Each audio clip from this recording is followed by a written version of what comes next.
Kim Kardashian. Hi, how are ya? I'm Fossil Daddy. So recently I had a little bit of time to kill, which I know is really hard to believe. But I decided to watch the very first episode of Mr. Birchum and write up a little rundown. Especially since everyone on YouTube was collectively dunking on it, and I wanted to see for myself before I jumped into the fray. Mind you, I'm very socially liberal. I believe Black Lives Matter, I think trans people are valid, and I think genocide is bad, which I think everybody should, but you would be surprised. So anyway, I might be coming into this with my own bias, and that is totally valid. However, I have enjoyed conservative-leaning shows in the past, especially when they're done well. Take King of the Hill, for example, one of my all-time favorite shows, if I'm being quite honest. Despite the conservative values that King of the Hill pushes, they're subtle enough that anyone can enjoy them, and I definitely did. That's my purse! I don't know you! That doesn't seem to be the case for Mr. Birchum, though, as the show appears to be designed specifically as conservative propaganda. Especially considering some of the voice talent, but more on them later, I guess. It's not even good propaganda. The show itself was advertised all over YouTube ads as being so offensive that no network would take it. I'm a heteronormative, cisgendered white male. For which I apologize. Sure, Dan.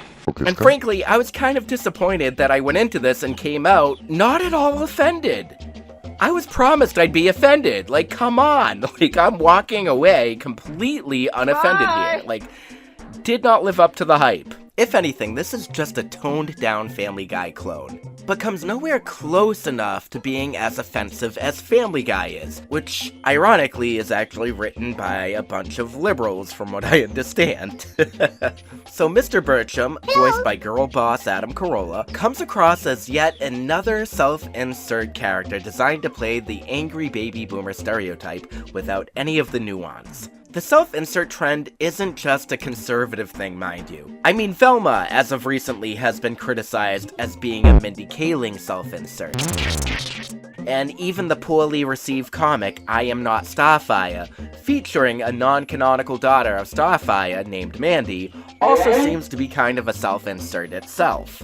By the way, Marie Grayson is the canonical daughter of Starfire and Dick Grayson, FYI. We're gonna put this Daria wannabe in the trash where she belongs. And these pieces of media are much more left-leaning than Mr. Birchum. At the very least, Mr. Birchum is an original property, so I'm willing to at least give it half a point for originality, kind of. Even though it's just another lazy Family Guy clone, so minus half a point and bring it back down to 0. One of the biggest gripes that grinds my gears is that Birchum's character seems really stuck in his ways, unable to learn or grow from his experiences, which makes it really frustrating and ultimately pointless to watch. The lack of character development and introspection makes Birchum feel one-dimensional and unengaging, and honestly, no matter what side of the spectrum you're on, character development should be the golden rule of storytelling. Especially if you're trying to sell me propaganda, Adam Carolla. The series begins with Birchum and his childhood friend Gage, who are now teachers, betting on which student will insult them first on their first day back. I do gotta say, I love how they gave him a black best friend, as if to say he's not racist, he has black friends. Birchum, who is noticeably indifferent, gets insulted almost immediately. Gage comments on how the students dislike Birchum so much that he can't even make it out of the parking lot without getting insulted. You suck, Mr. Birchum! This moment is slightly amusing because it almost feels like the show is winking at us saying, yup. Even the characters know that this show is gonna get roasted. Birchum and Gage then meet Mr. Kaponzi, a Jedi officer. Jedi standing for Justice, Equity, Diversity, and Inclusion Officer? Great. The tools in my wood shop are rusty, the textbooks still have the Berlin Wall standing, and the cafeteria is serving surplus canned green beans from the first Iraq War. Honestly, just call him an SJW. We all know that's what you're trying to say. And they all immediately dislike each other, which honestly sounds about right, especially given our current political climate, which is really toxic. Birchum and Gage are shop teachers with traditionally masculine teaching methods. No girl power in this classroom, ladies. Listen, I'm a paleontologist, which is a fairly masculine line of work. But girl, even when I'm splitting rocks open like they're total bottoms, I make sure I work, honey. In said shop class, Birchum's philosophy is that wood doesn't care about your feelings. If you hurt wood, it will hurt you back. Which also isn't true unless you're trying to punch wood, but like, who would do that? Unless you're me at 12 years old. Wood doesn't discriminate. Its only true enemy is the donkey system, where Birchum assigns donkey demerit points to students for acting stupid, abusing tools, or simply I just don't like you. because he's such a great teacher. Accumulating donkey points moves students across the board, and if they reach the end, they have to sit down in the makeshift corral. I was low-key hoping for the consequences to be something a bit worse, to be honest. I was promised to be offended, and so far I am just bored. In his remedial workshop class, Birchum has a student aide named Brad. But honestly, this character is really irrelevant. I don't know why they tried to shoehorn him in. I think they did originally plan to give him a C or a D plot, and it just didn't really go anywhere because they already have a B and a C plot. Really, the only two interesting things that you need to know about Brad is that he is voiced by James Arnold Taylor, which, girl, what are you doing? And B, Brad shares a name with my twin brother. And that is all. Hey, did you just drop a chicken bone in my case? There's still some meat on there. Oh, okay. We are then introduced to Principal Bortles, voiced by Roseanne Barr, which should tell you everything you need to know about this cartoon. At our new justice, equality, diversion, Mr. Carponzi. Like, no, seriously, how did Roseanne go from this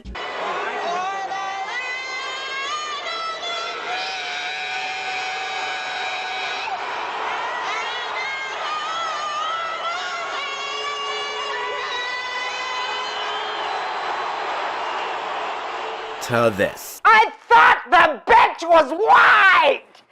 God damn it! I thought the bitch was white! Okay. And oh my god, before we go on, did you know that Roseanne had 2 failed cartoons back in the 90s? They were so bad. She's a clown, but she's no fool. She breaks up Ben's most every rule. Little Rosie, that's our little Rosie. I thought the bitch was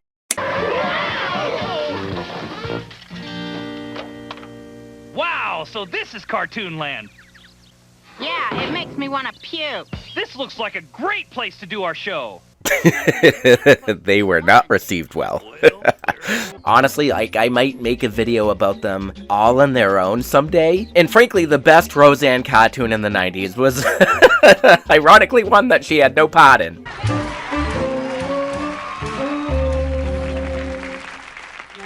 Morning, Grocie. Boy, did I sleep well. No kidding. You snored so loud, the neighbors called and complained about the drag racing. Making a buffet for the bowling team? No, it's my breakfast. I will obviously have those linked down below if you're, morbidly curious. Now, before I lose my train of thought again, little Rosie enters the class to inform Birchum that Carponzi has banned his safety film for being problematic because it shows blood. Which, yeah, is kinda dumb, for a few reasons. One being it's only blood, and second, no school would ban a film for something that minor. Usually school films are banned for, you know, like things like blatant racism, outdated stereotypes.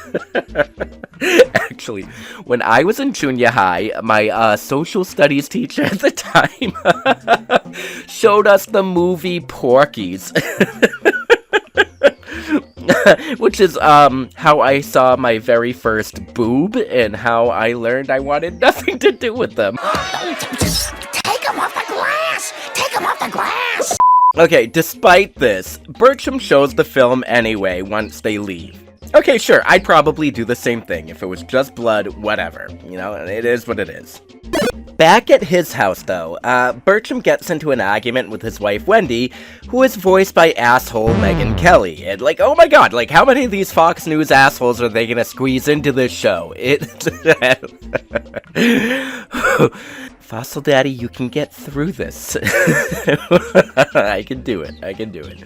Anyway, angry boomer Birchum gets into an argument with his wife for feeding their dog vegan food. Which, frankly, I agree with him on, because dogs have no business eating a vegan diet. They are not vegans, they are carnivores. Honestly, the scene feels like Adam Carolla just airing his grievances about modern dietary trends, but, like, who knows? Then Birchum gives advice to his tomboy daughter, Jeannie, voiced by Brett Cooper, who I'm very unfortunate to not only share a first name with, but also my initials with. So anyway, he, gives her advice to set the microwave to 33 seconds instead of 30 seconds to save her precisely 1 second from hitting 3 and 0. I don't understand that logic, to be honest. His 20-year-old son, Eddie, who plays professional esports online, comes in and tells him that he can just push the 30-second button, but Birchum dismisses him as being lazy. Honestly, the pot calling the kettle black? Like, it seems almost like an unnecessary commentary on streamers. And have you actually watched any streamers, though? Like, the most popular ones are, like, freaking drop-dead gorgeous. Like, kinda sexy. At least the ones that I watch, anyway.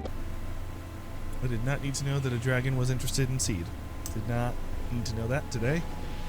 Anyway, Birchum gets annoyed at Eddie for not having a girlfriend, which, first of all, Dad, back the fuck up. Some people are not comfortable in romantic situations. Hi, it's me. Sitting on a vibrating chair and drinking energy drinks made in a lab in Wuhan. Which is really funny to me, because ever since the plague of 2020, it just seems like conservatives will go out of their way to make a joke to shit on Wuhan, when they probably can't even point it on a map. It is right here, by the way. Like, I don't even know what they were trying to satirize with the energy drink, to be honest, because, like, as far as I know, most energy drinks are not made in China. Not the ones that we consume. Maybe they are, I don't know. I don't drink energy drinks. Tell me in the comments if I'm wrong, Twink. Just do as I tell you, Twink. Okay. Back at the school, some parents are now complaining about Birchum's shop class video because it made some kids ask some of those pesky questions, like what does decapitate mean, and if they can go to trade school, which is stupid to me because, like, first of all, those are not questions that I don't think parents would be upset with, and I'm speaking as someone who has been both a teacher and a parent. Like, that's not something I get upset about. So anyway, regardless, because of all of this, Carponzi now decides to add getting rid of Birchum to his to-do list, along with decolonizing the cafeteria menu, which actually did make me laugh a little bit. And what's really funny is that we're not supposed to like this character, but he is ironically the most likable character in the entire show. Also, would 100% smash. Meanwhile, in the B-plot, Wendy and Jeannie are trying to make houses on the market look more presentable to help Wendy's job as a realtor. Jeannie gets into a disagreement with Wendy over how everything is decorated and ends up ruining the fireplace by scraping all the white paint off of it. The B-plot ends with Jeannie handcuffing herself to a fireplace to prevent any more white paint from being applied. I agree though, like, why is it gotta be white? This act causes potential buyers to back out, justifiably, but Wendy says she's proud of Jeannie for sticking to her convictions. I'm really sorry, Mom. No, I love that you fight for what you believe in. This was fun. We should do it again. Wait till you see what I did to the basement. What? What the fuck? Honestly, that takeaway was really weird to me. Jeannie not only vandalizes property that isn't hers, because she doesn't like how it looks, but she also directly impacts her mother's livelihood by scaring potential buyers.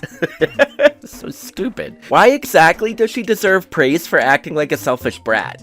Like, you know, if she was protesting the genocidal acts against Palestinians, maybe I could get behind her convictions. But no, it's fucking white paint. And you just know, if these were leftist protesters blocking traffic or vandalizing property with their convictions, I have absolutely no doubt in my mind that the Daily Wire hosts would call them a bunch of losers. But the show tells us that Jeannie did the right thing by acting in the same exact fashion. So what side are they really on? I don't know. While doing laundry, which is really surprising to me because, like, Birchum seems like the kind of man that would think that that's the woman's job, Birchum asks Eddie why he doesn't like playing physical sports. This triggers a flashback to Eddie playing Little League as a kid and Birchum freaking out after he struck out. Strike two. Time out, Blue. Eddie, we've gone over this before. Watch for the indicator. Remember, the bill of my cap. That's the indicator. I'm touching the bill of my cap. Then I'm grabbing my belt buckle. Cap, then belt buckle. It couldn't be simpler. Shirt for steel, belt for bunt, cap the indicator. You got it? Come on, Eddie, you got this. Strike three, you're out. Ah! To be honest, I didn't think that this had anything to do with the rest of the episode, but they do kind of try to make it come full circle at the very end, albeit not very well, but we'll get there. The main plot then continues with everyone in Birchum's class at risk for failing, because frankly, he is a shitty teacher and an even worse main character. Oh, super unlikable. So he gives them all the opportunity to pass by showing up to his house to finish a deck, which is a total red flag. Do not invite kids to your house. What kind of messaging is that? Like, that? Okay, first of all, that's Teacher 101. And rightly so, Carponzi records this. I've got you now, Birchum.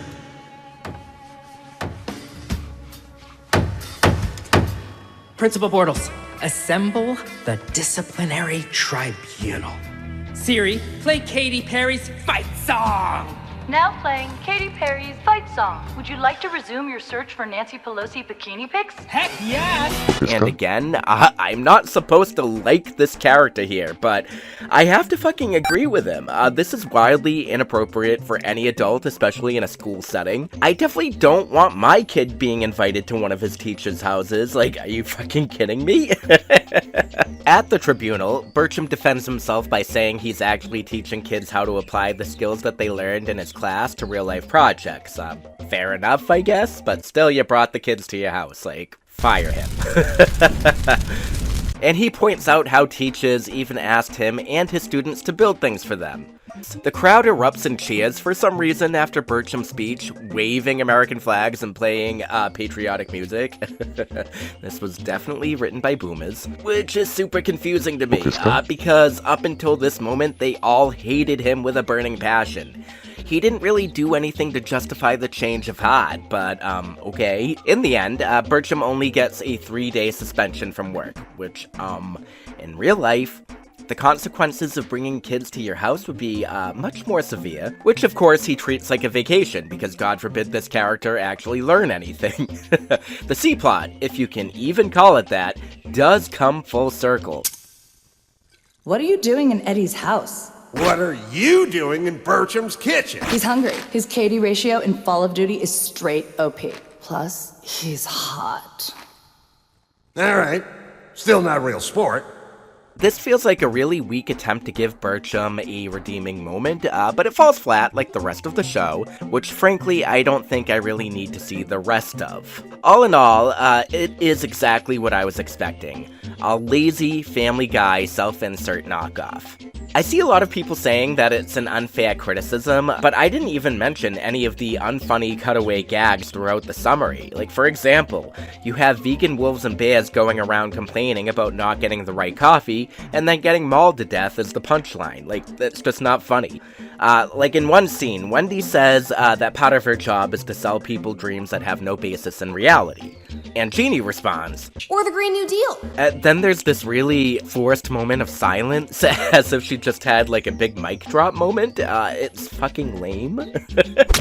Honestly, like, it made me cringe. And Birchum himself is just really annoying and unfunny. Just like the real Adam Carolla. There's no cohesive plot, and it feels like a series of unrelated sketches with some random B and C plot sprinkled in. And not even the fun gay sprinkles. Scenes seem to start and end at random, making you question like what the point of even having them was. The humor consists entirely of young people, am I right? And checkmate libtards, which are so dated that my own father still uses those terms on Facebook.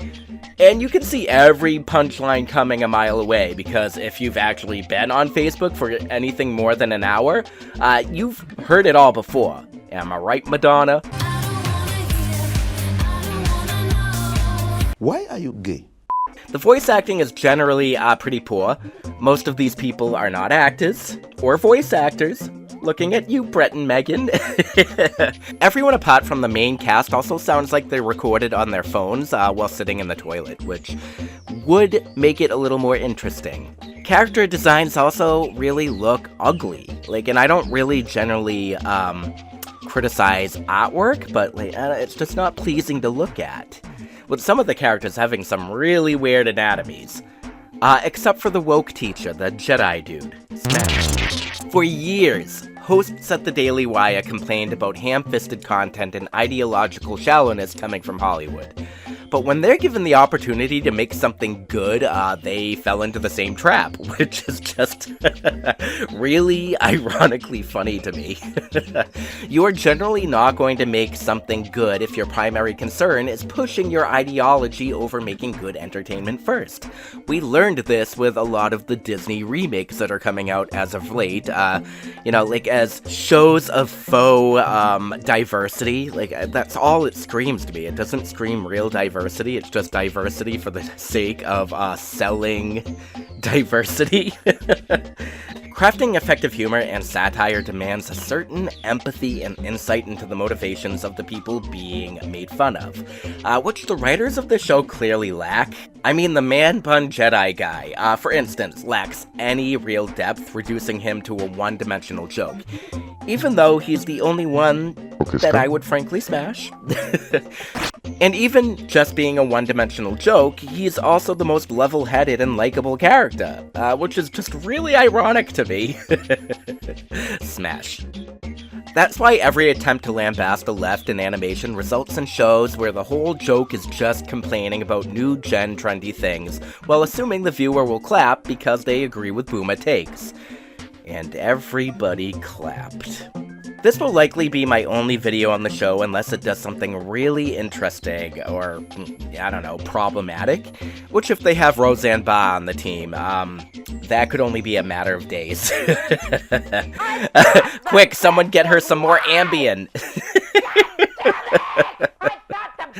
Mr. Birchum prides itself on being so raunchy and offensive, while being completely safe and inoffensive. It's downright offensive. Hell, Bluey has more provocative content sometimes. I see you, Uncle Stripe, in the background with your alcoholism, arguing with your wife in the background. I might make a video about that. Anyway, let me know what your thoughts are below.